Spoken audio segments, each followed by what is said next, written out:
Bismillahirrahmanirrahim. Assalamualaikum warahmatullahi wabarakatuh. Waalaikumsalam warahmatullahi wabarakatuh. Baik, selamat datang kembali teman-teman semua di channel Remeh-Temeh.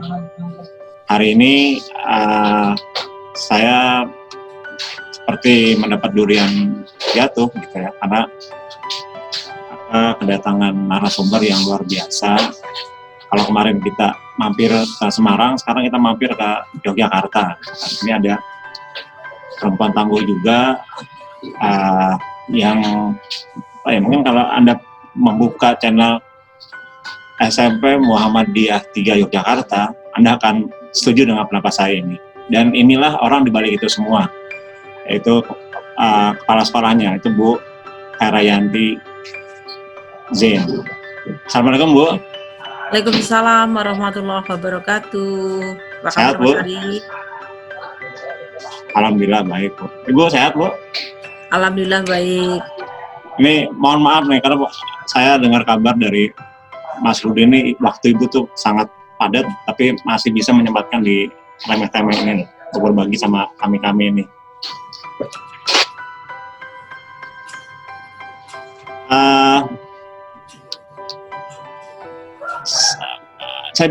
Saya serasa grogi memang berhadapan sama Ibu nih, karena saya tadi dari jam 10 saya melihat dari kemarin ya, dari pertama kali Ibu tampil di acara Airo itu, saya melihat channel YouTube SMP Muhammadiyah 3 itu luar biasa. Itu dipublish dari bulan Juli kalau nggak salah ya, yang rindu sekolah itu dan masa pandemik.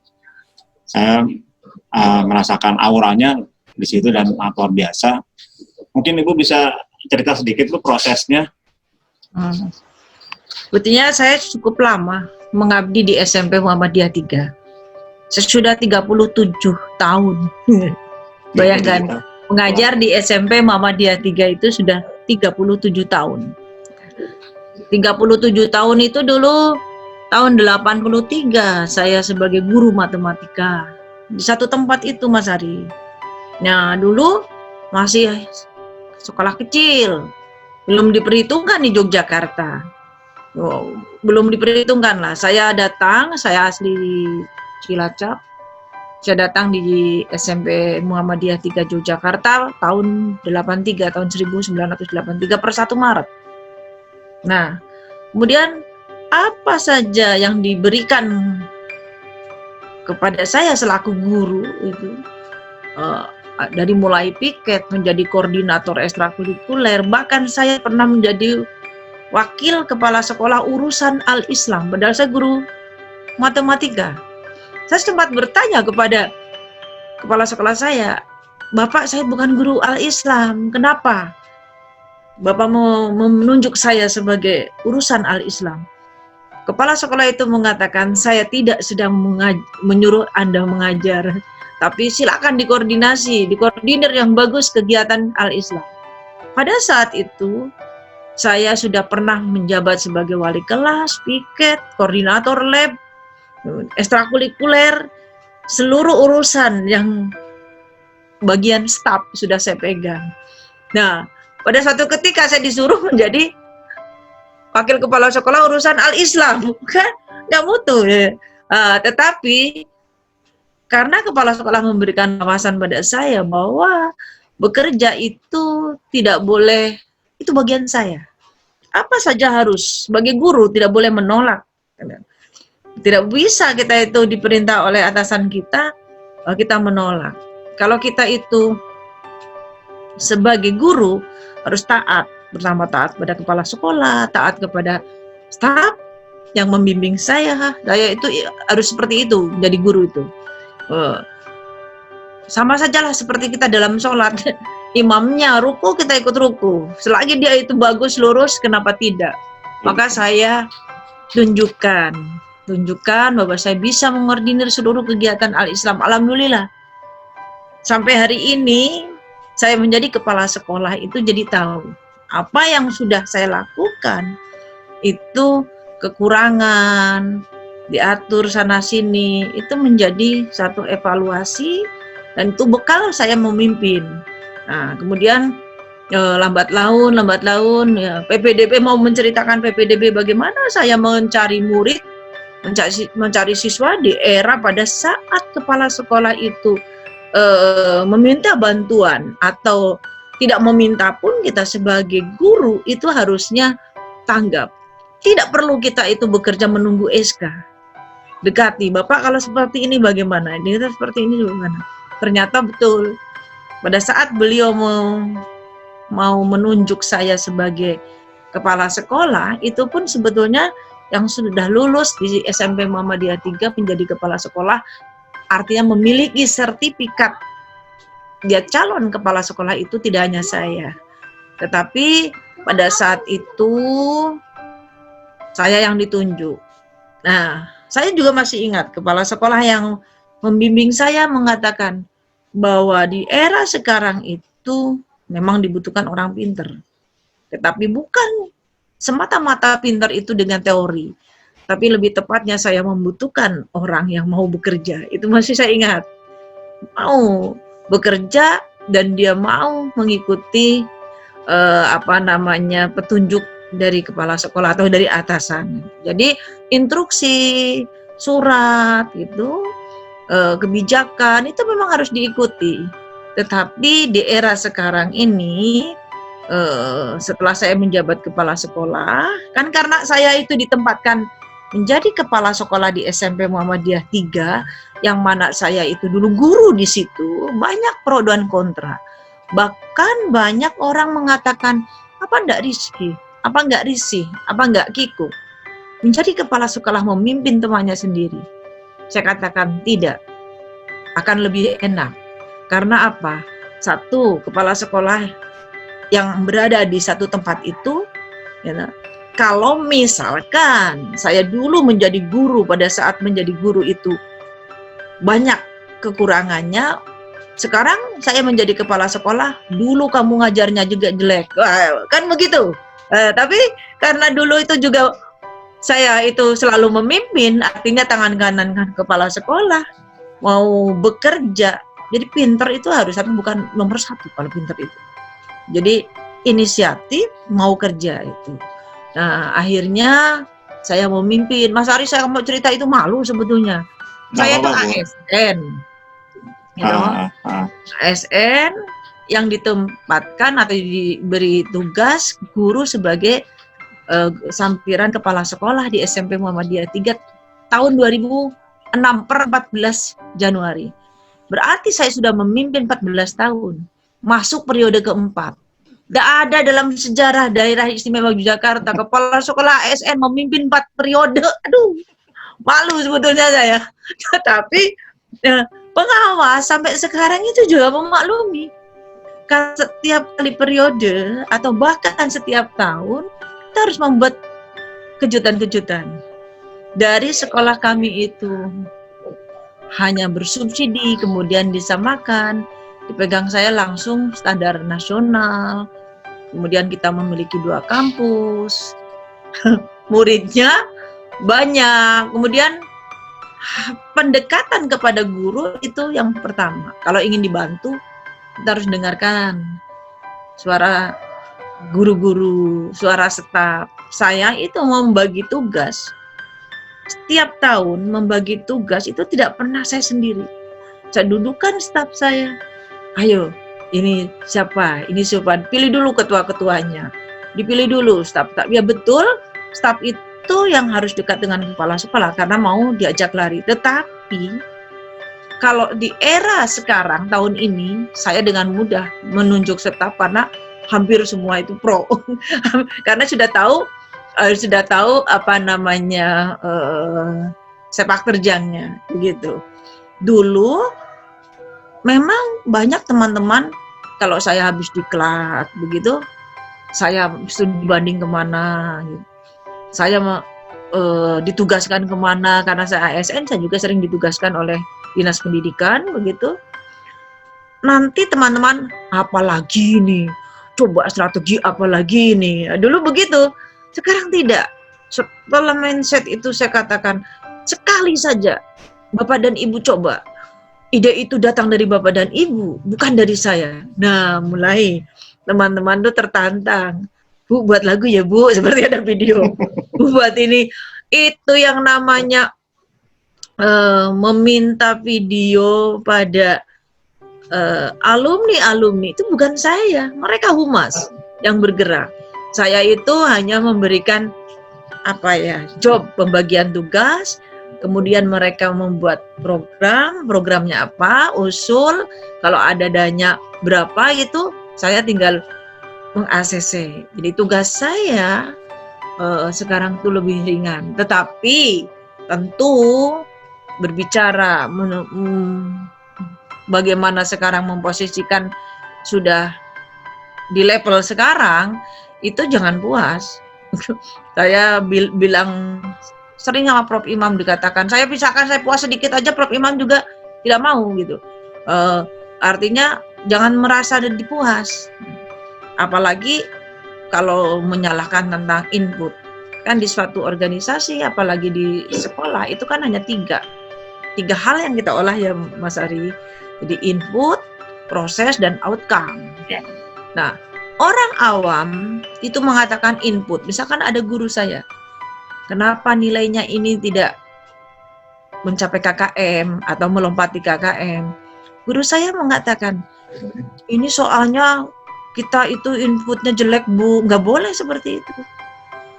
Tidak boleh menyalahkan siswa. Betul, menurut Pak Imam itu betul. Nggak boleh kita tuh menyalahkan siswa atas kinerja kita, tidak bisa. Nah, maka input yang di situ tidak hanya siswa, input itu kesan sekolah, dukungan masyarakat, dan orang tua.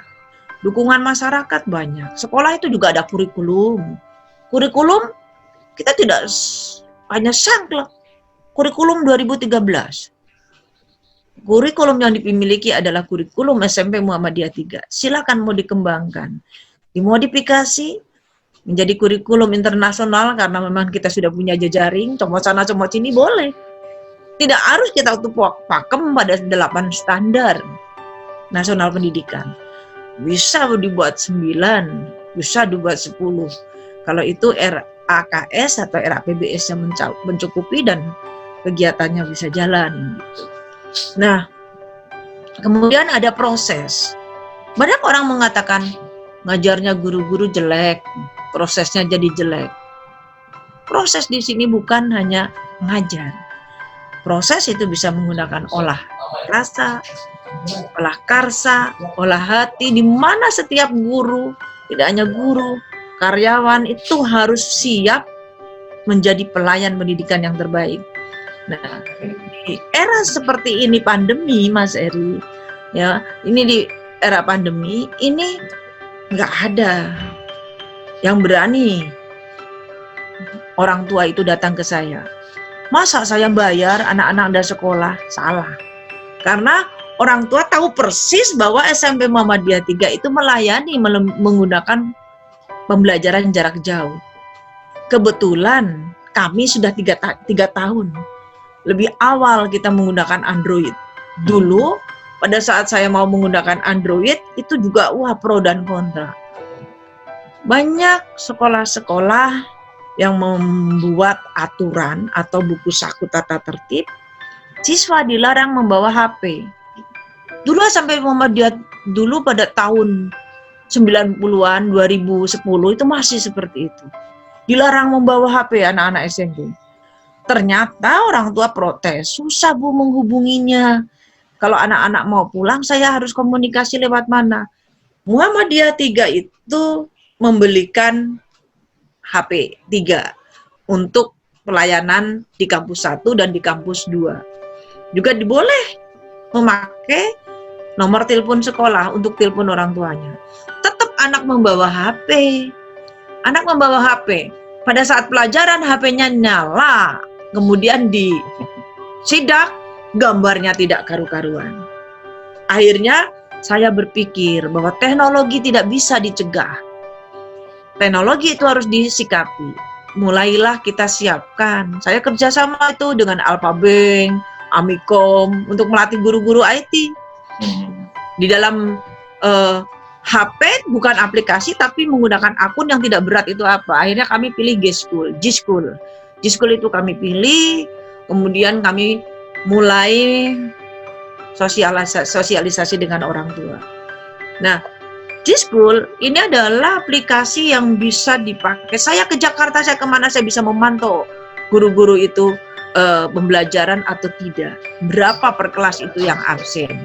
Berapa anak itu nilainya, itu saya bisa memantau menggunakan Android. Nah, itu sudah berjalan 3 tahun yang lalu. Begitu ada wabah, kita pakai Android. Nah, orang tua sudah tahu bagaimana memantau anak lewat Android. Tuh. Maka di era pandemi ini, insya Allah sampai Muhammadiyah 3 itu sudah siap. Nah, guru-guru tinggal bagaimana caranya agar anak tidak jenuh. Sampai tugas pun kami pantau. Tidak boleh guru itu memberi tugas saja. Ya harus materi tersampaikan. Nah, materi tersampaikan. Nah, di situ antara orang tua dan guru atau sekolah itu terjadi satu proses. Jadi proses itu tidak hanya guru mentransfer ilmu, tetapi harus olah rasa, olah pikir, olah hati, dan olah karsa. Itu harus. Nah, setelah itu baru kita siapkan suatu outcome atau lulusan.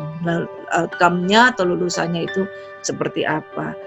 Apa yang dikatakan Prof itu betul, tidak oriented pada ujian nasional. Toh di sana juga banyak anak-anak itu bekal yang sekarang diberikan di SMP itu, dia baru sadarnya nanti setelah dia SMA kelas 3 atau setelah kuliah. Tapi insya Allah ilmu-ilmu yang kita terapkan atau yang kita berikan kepada anak dengan proses kasih sayang, dengan proses yang baik, itu dia akan mengenang, pasti akan menang. Walaupun itu nanti hasilnya kan Pak Lam. Itu SMP Muhammadiyah 3. Nah, sekarang bukan lagi waktunya. Ya memang dengan acaranya sekarang, acara sedang ngetop-ngetopnya BDR atau belajar dari rumah, semua memang tergagap atau terkaget.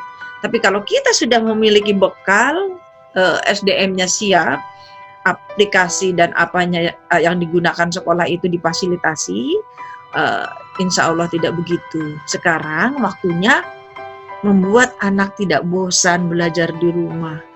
Itu harus saling menyapa. Saya membuat video juga sering, Mas Ari. Menyapa, selamat Hari Raya Idul Adha, menyapa. Juga harus membuat seperti itu, kepala sekolah menyapa. Itu harus supaya anak-anak itu tidak bosan gitu. Apakah ada anak-anak yang absen, tertidur? Ada. Nah, disitulah peran BK dengan wali kelas, guru mata pelajaran juga, itu memakai visit atau kunjungan. Nah, kunjungan kepada siswa yang tanda kutip tidak lancar, pembelajaran jarak jauhnya, itu tidak begitu saja datang ke rumah, tetapi kami siapkan ada satu surat keterangan dari kepala sekolah. Yang kedua, format kunjungan. Dengan siapa ketemu, tujuannya apa, langsung diisikan di situ. Nah, jadi begitu selesai kunjungan, dia dapat laporan, formatnya disediakan di sekolah itu terisi. Banyak kan sekolah yang tidak siap kunjungan ke siswa itu hanya sekedar datang begitu, datang ke tempat siswa. Lah mau apa?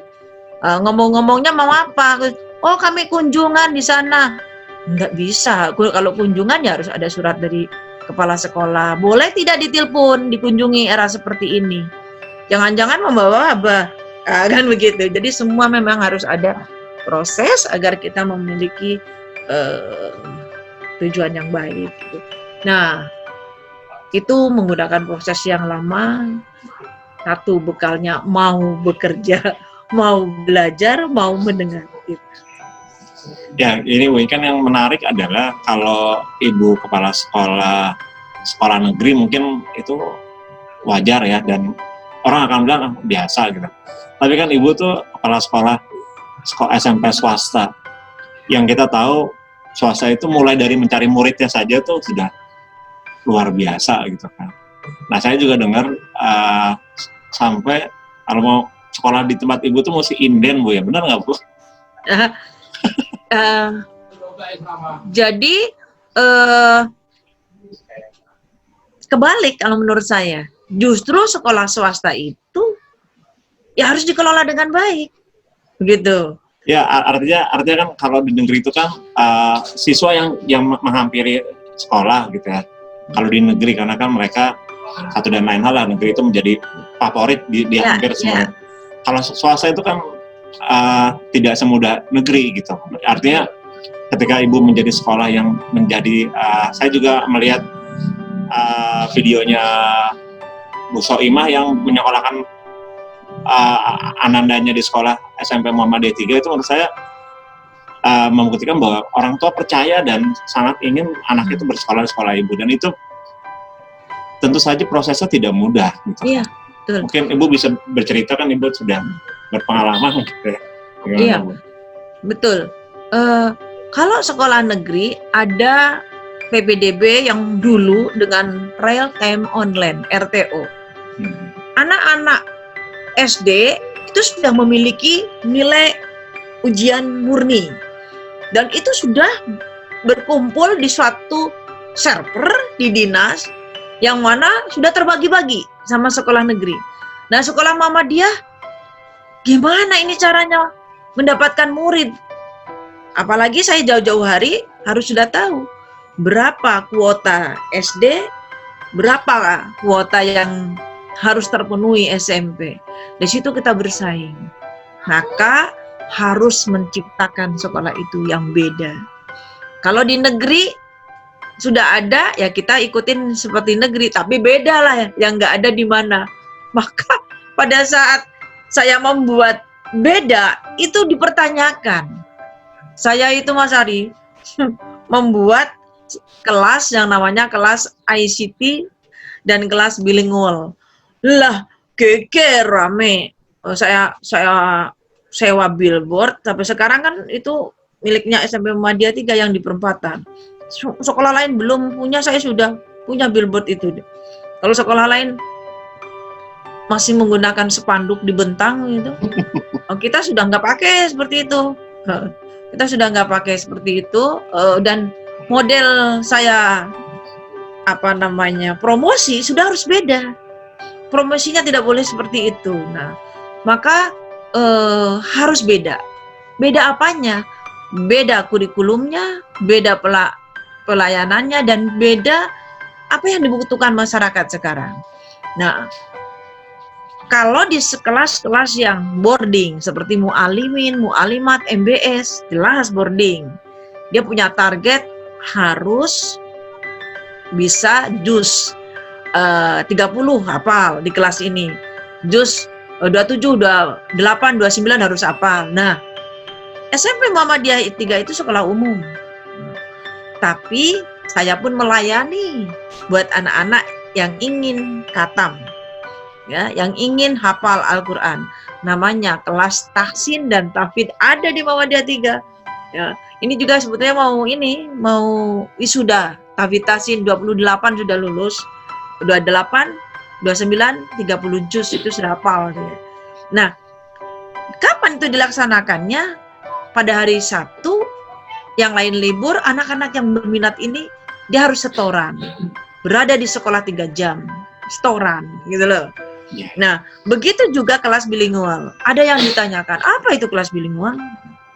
Nah, kelas bilingual itu di kelas ini dia ada suplemen tambahan. Tambahannya apa? Kita kerjasama dengan LT, SMP Muhammadiyah 3 bekerjasama dengan Cambridge juga, tapi khusus hanya bahasa Inggrisnya. Nah, kemudian kita itu juga pernah bekerja sama native speakernya. Kita sewakan ya di apartemen selama 2 bulan. Kemudian native speaker itu datang hanya mengajar anak-anak kelas bilingual. Pokoknya dia punya suplemen. Tentu saja SPP-nya lebih mahal. Itu saya diprotes dulu. Nah, kalau begitu diskriminasi. Enggak diskriminasi. Justru saya itu melayani apa yang dibutuhkan masyarakat. Itu diskriminasi itu. Kalau kelas ICT kan Muhammadiyah 3 sudah ada WiFi. Ya, saya bayar WiFi 8.500.000 so. Dua server barat dengan barat dengan timur itu. Nah, dan itu WiFi-nya tidak SMP Muhammadiyah 3 tapi per kelas kita bisa. Jadi apanya itu? Passwordnya itu per kelas gitu. Nah, kelas 8E, 8B. Jadi dia punya sendiri. Nah, jadi saya buat kelas, seperti itu. tiap kelas ada alatnya masing-masing ya. Ya. Nah, ada yang mengatakan, "Loh, semua sudah menggunakan IT. Semua juga sudah menggunakan Android. Kenapa Bu Herianti membuat kelas IT itu buat apa?" gitu.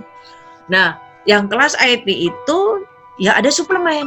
Artinya di kelas 7 dia harus mahir Excel. Gitu. Dia harus mahir Word. Di kelas 2 dia harus punya bakat Corel. Begitu. Jadi kita beri artinya les gitu loh. Tambahan-tambahan yang orang lain kalau pulang itu pada pukul 2 dia harus setelah asar. Begitu.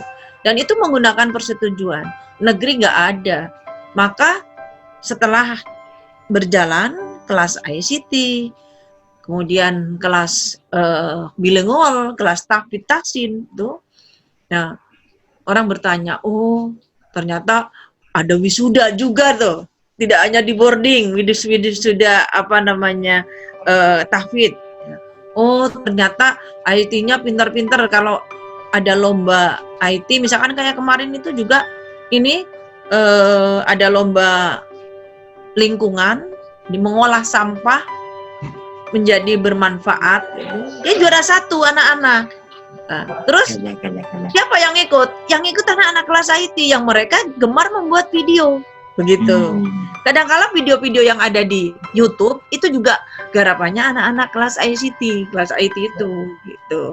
Jadi nanti kalau dia di SMP sudah mengenal saya cinta apa tidak, nanti dia akan memilih di SMK yang bagian mungkin TI. Nanti kuliahnya dia ngambil yang teknologi informatika atau ilkom, ilmu komunikasi gitu.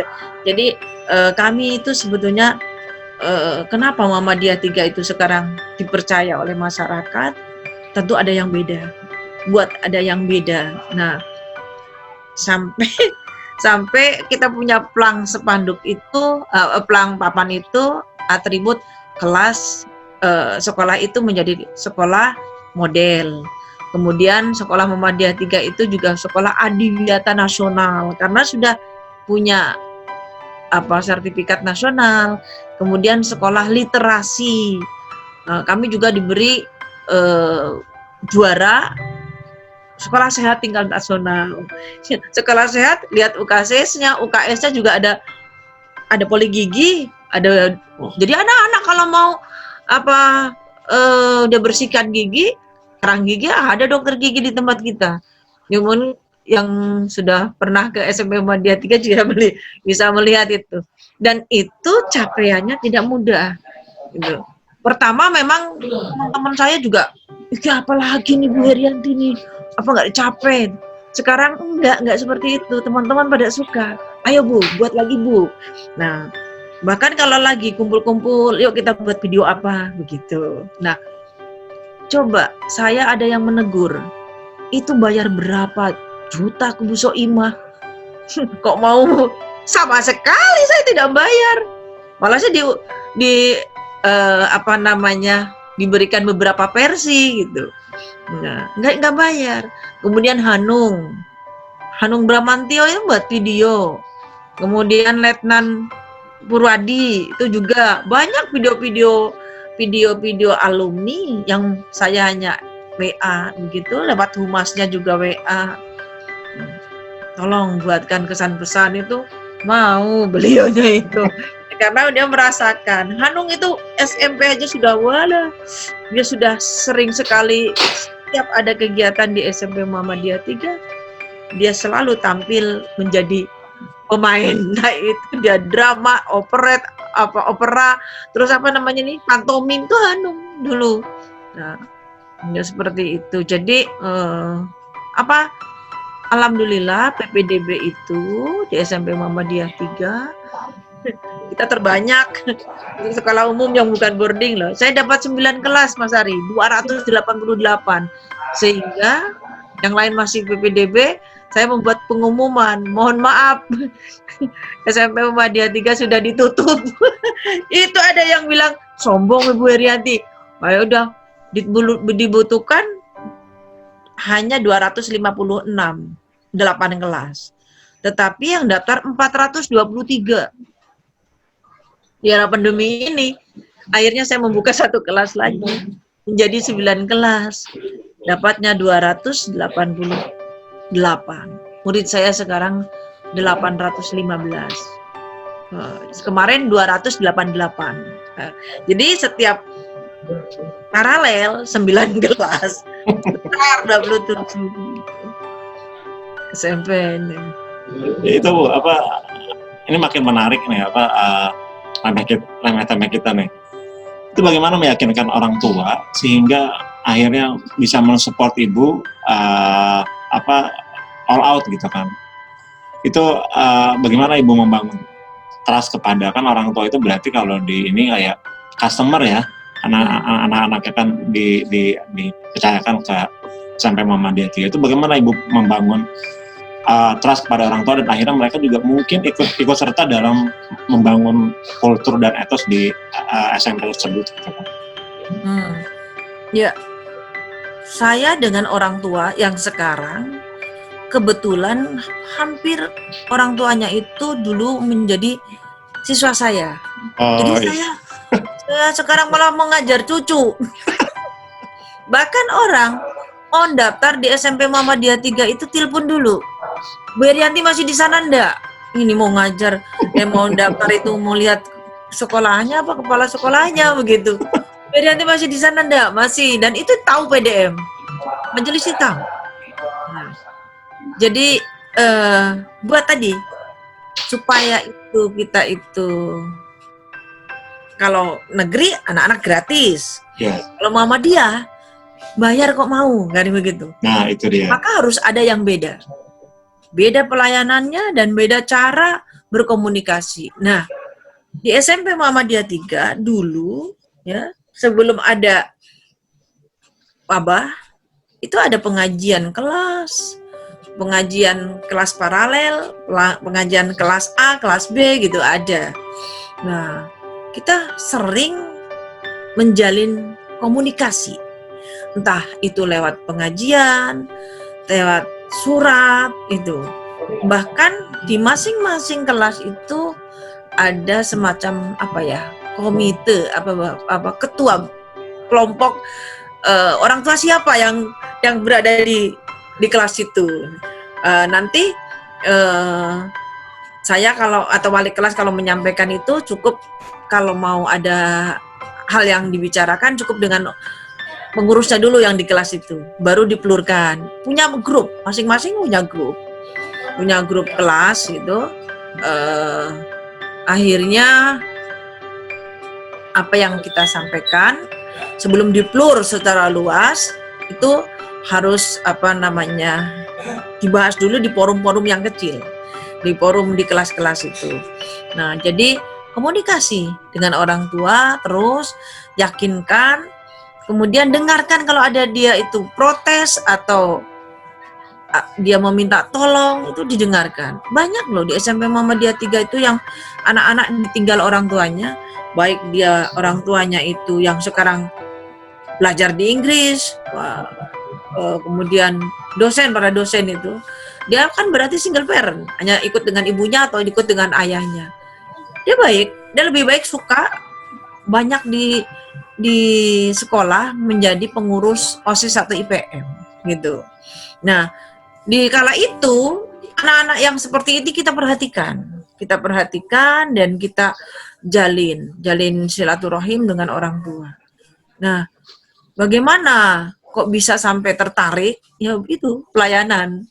Jadi saya tadi katakan di era wabah seperti ini nggak ada protes Muhammadiyah 3. Karena apa? Dia dilayani kok. Kami juga memberikan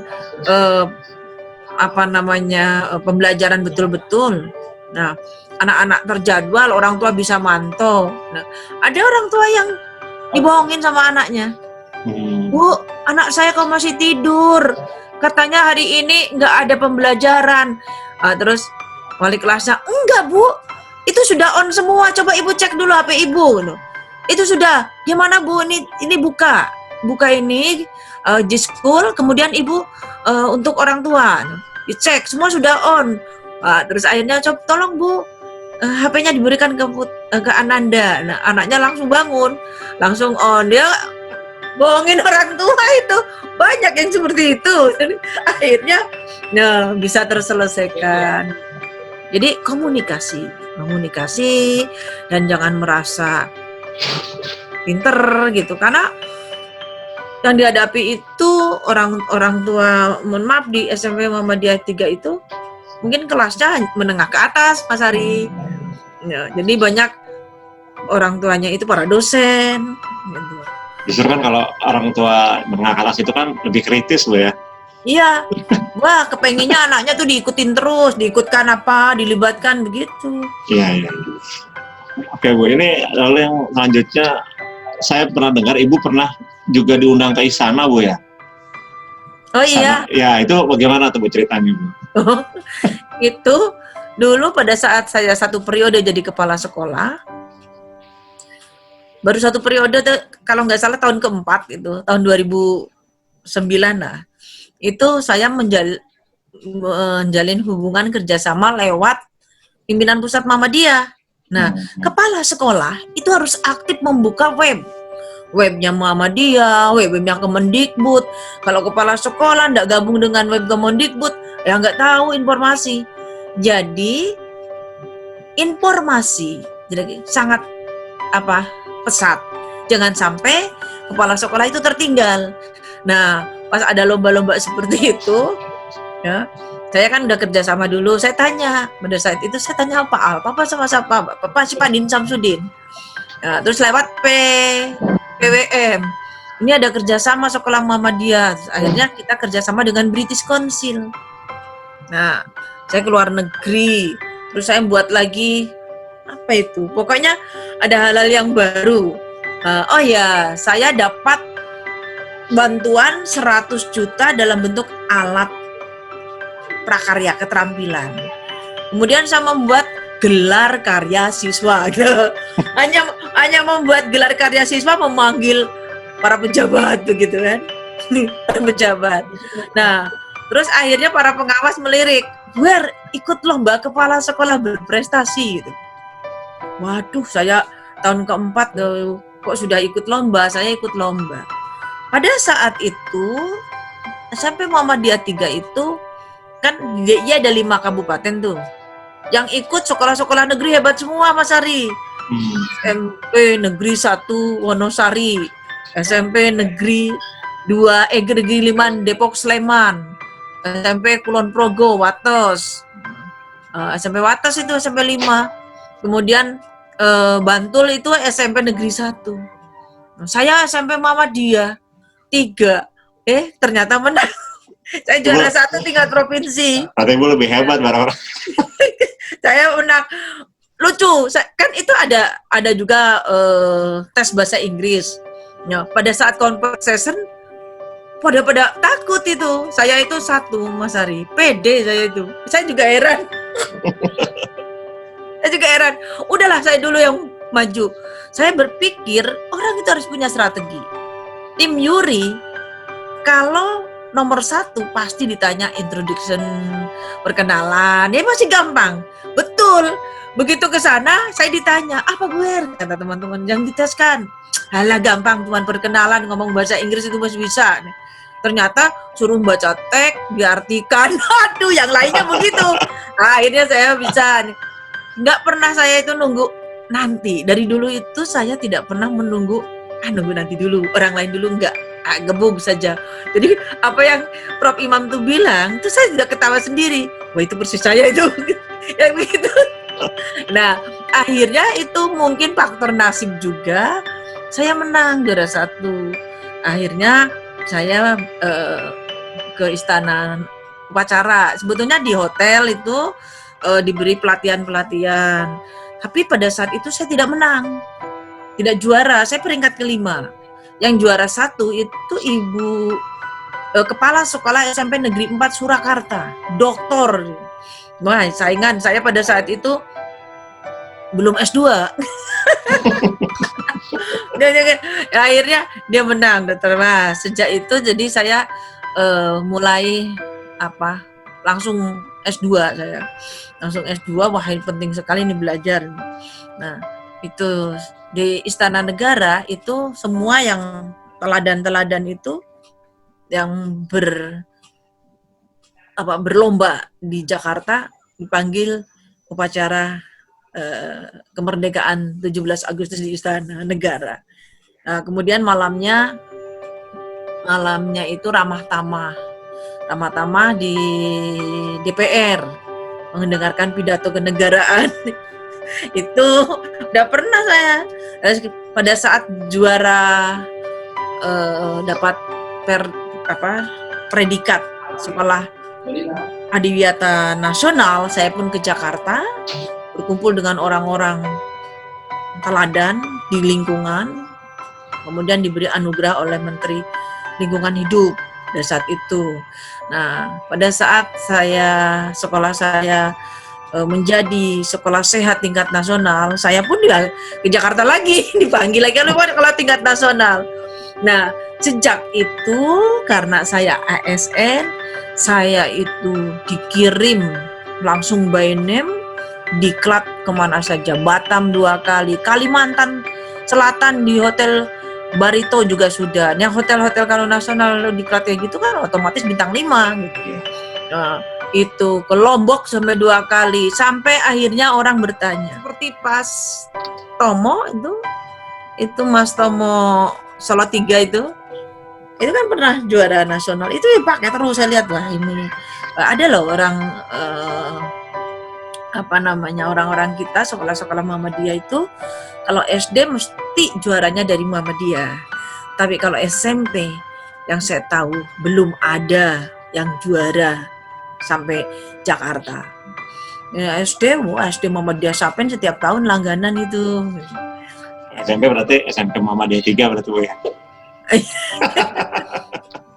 Dan narasumber ya diklat narasumber sih sudah diklat narasumber itu saya bukan pengawas, saya memang sudah pernah diklat pengawas, tapi Muhammadiyah mau menginginkan saya menjadi kepala sekolah, sampai akhirnya tidak bisa saya jadi kepala sekolah.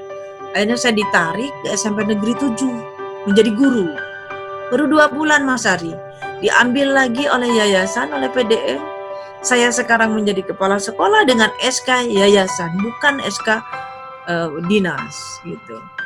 Boleh, karena kebetulan wali kota dan kepala dinasnya itu orang Muhammadiyah. Gitu. Nah, orang tidak bisa iri gitu. Malah sekarang siapa yang menggantikan Bu Heri? Ya silakan, siapa. Sudah saya siapkan, muridnya banyak. Akreditasi sekolah nilainya tertinggi kemarin di DIY 99. Sebenarnya kalau di rata-rata 99,38, tapi ditulis dalam sertifikat 99. Nah, 1,5 tahun lagi saya pensiun. Silakan siapa yang mau mengganti kan begitu. Tapi insya Allah semua bisa kalau intinya mau kerja. Saya tuh bukan tipe orang pinter, hanya mau kerja dan pede. Dapat pede gitu Mas Ari. Bu, ini mau di penghujung acara, apa Bu pesan-pesan Ibu buat teman-teman kepala sekolah, terutama kepala sekolah Muhammadiyah yang mungkin hari ini bingung mau berlaku apa atau mau melakukan apa untuk supaya bisa survival gitu ya. Karena memang kalau saya perhatikan bergelut di pencarian siswa itu memang itu luar biasa. Apalagi kalau Ibu sampai bisa menolak itu lebih luar biasa gitu kan. Terus bagaimana karena channel ini juga dilihat oleh teman-teman mahasiswa, itu bagaimana biar mereka bisa termotivasi oleh Ibu apa yang mesti mereka persiapkan, karena menjadi kebetulan saya juga guru dosen di Fakultas Ilmu Keguruan gitu ya, jadi mahasiswa saya kebanyakan calon-calon guru yang apa sih yang sebenarnya mesti mereka persiapkan agar ketika mereka mengajar itu sampai kayak tadi itu ditelepon apakah ibu masih di sekolah apa tidak, kalau masuk sekolah anak saya mau masuk ke sekolah situ gitu kan. Berarti kan kedekatannya sangat luar biasa sampai berbekas, sampai dia sudah punya anak pun ingin anak itu dididik oleh gurunya kembali. Ya kan? Iya. Ya, satu, kita harus mencintai pekerjaan kita. Kalau kita berbuat baik, apalagi kerja, efek dampaknya itu pasti baik juga ke kita. Gitu. Ya, kalau ada orang ngomong, orang iri, buat jangan sampai ada yang mencela kita dengan apa? Bukan dengan keterangan yang banyak, tapi tunjukkan dengan kinerja. Gitu. Tunjukkan dengan kinerja, pasti dia diam. Oh, pantas saja dia itu pinter mau kerja gitu. Nah, yang dibutuhkan di dalam apa namanya kolaborasi, bukan saling saya yang paling pinter, tapi memahami satu kelompok, begitu. Itu kemudian kebersamaan. Nah, bagi guru, kepala sekolah, menurut saya jangan merasa puas, terus belajar. SMP Muhammadiyah 3 itu sebelum pandemi minimal 3 sekolah yang datang ke tempat kita. SMP Muhammadiyah Metro Lampung, Muad Pak Ali, bagus banget itu. Dia tuh 10 kelas loh sekarang muridnya, tuh, karena memang boarding. Tetapi menjalin kerjasama dengan siapa saja termasuk SMP Muhammadiyah 3 hampir setiap tahun. Kita saling tukar muridnya itu dibawa gitu ke sekolah-sekolah yang punya ceritanya gitu. Kalau yang baik saya kira semua sekolah baik. Hanya punya cerita. Ya, gitu. Terus kita satu bekerja keras, mau bekerja, mencintai kerjaan kita. Yang kedua, buat teamwork yang bagus, tidak harus menonjolkan saya yang paling pinter, tapi buat kekompakan. Terus yang ketiganya, silaturahim, sharing, silaturahim. Kemudian yang keempat, menangkap peluang. Nah, menangkap peluang itu kita harus jeli apa yang dibutuhkan masyarakat, gitu, apa yang sedang ngetren. Misalkan nih Mas Ari, wah saya kira saat PBDB banyak sekali orang yang melaksanakan tryout, memanggil anak-anak SD, tryout. Wah, pendaftarnya sampai ribuan, tapi yang nyantel enggak ada, kan gitu. Karena nggak punya strategi. Kalau saya tryout, saya harus memiliki hasil. Bagaimana? Saya kasih tahu bocorannya. Pada saat tryout, lembar jawab anak ada tulisan nomor HP. Tulis nomor HP-nya. Nah, anak-anak, Bu saya nggak punya HP, anak SD. HP-nya orang tua, gitu. Akhirnya tulis. Nah, kemudian HP anak yang ikut tryout itu dibuat beberapa grup. Ya, satu grup mungkin memuat 100 anak ya. Dipegang oleh beberapa guru. Nah, tulis, mohon maaf Bapak dan Ibu, kami membuat grup dari peserta tryout anak-anak SD agar nanti pengumuman tentang informasi masuk SMP kami share. Nah, sejak itu selama berapa bulan tuh, 6 bulan lebih, kami itu Desember Januari sudah tryout. Tuh. Terus keunggulan SMP Muhammadiyah 3 kejuaraan di-share terus ke SD itu, ke grup itu. Akhirnya mereka, wah ini sekolah bagus sekali, masuklah ke Muhammadiyah 3. Yang lain tryout bubar.